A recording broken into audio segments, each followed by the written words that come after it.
And evening to everybody. For those of you who picked up they've all gone. The copper surveys. If you don't know who I am, I'm part of that team that put together that book this year, although I only recently joined. So, of course, these views are my own and may not reflect the views expressed in the publication you have. Okay, slight disclaimer, BBC style. So, I mean, we are pretty bullish. Yeah, I'm on the bullish side of the table. So, I mean, look at it. Market's forward-looking, we know. It's already priced in these surpluses.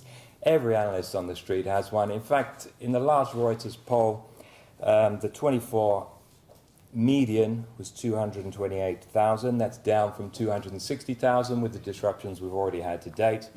So there's already been revisions that side. And again, for 2015, 260,000 coming down from about 300,000.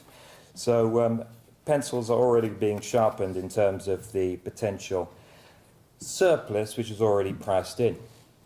I think, the other big issues are points which Olivier has already outlined, and I'll just kind of reiterate some of those. If you look at reserve replacement, and I'll stick to the supply side because we've heard obviously on the consumption side and some more kind of bearish views on the supply side. So reserve replacement obviously is going to get higher as production levels grow, which of course each year they have on an annualized basis. And while we've had a bit of a shock supply delivery in 2013, I think it was about we estimate 1.3 million tons, and that's cumulatively the same growth in mine supply over the previous 5 years. So it was a bit of a shock to the system, but of course that didn't translate into refined production due to the maintenance shutdowns. So I fully agree that in 2014 you're going to see some weakness. There's a lot of headroom in terms of capacity on the smelting side.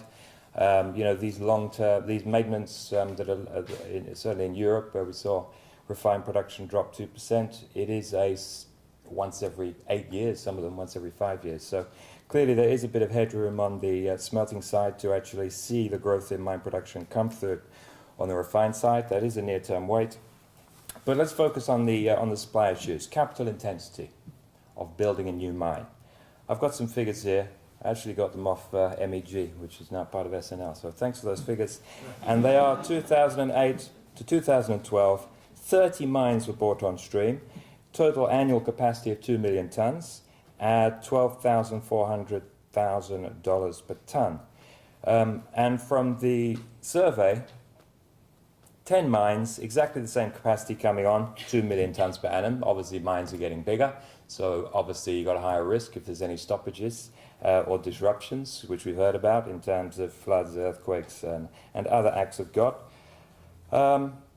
14 to 16 new mines, 10 new mines from 2014 to 2016 coming on stream, 200 million tons of capacity, 15,000 tons per dollar capital intensity.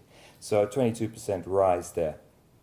The incentive price, agree with Olivier on those numbers. I mean, we've got a number, it's just a kind of scoping number, but if you look at a 20-year mine life, 15% return on capital, and the average cost structure of the industry with the overheads and sustaining capex, 40 cents plus 160, you're looking at 340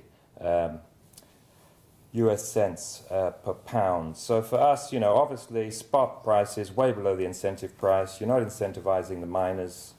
The actual assets themselves are getting bigger and a higher risk, less are being built.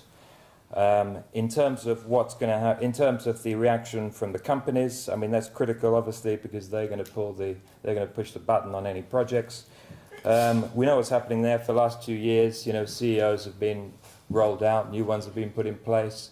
And the 4 pillars of all, I've sat through many presentations. You keep hearing the same thing: cost control, capital allocation, asset reviews, and expenditure.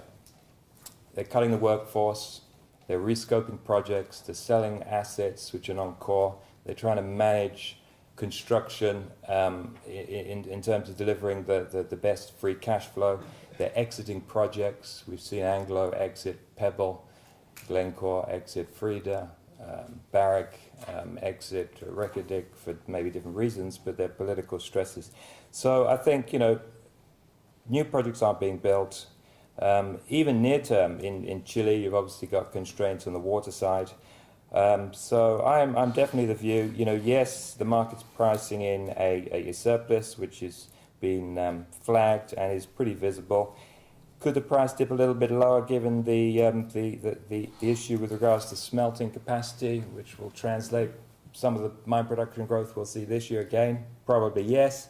But I mean, overall, I think you have to maintain a bullish position in terms of the lack of supply moving ahead. That's it. Open up the questions.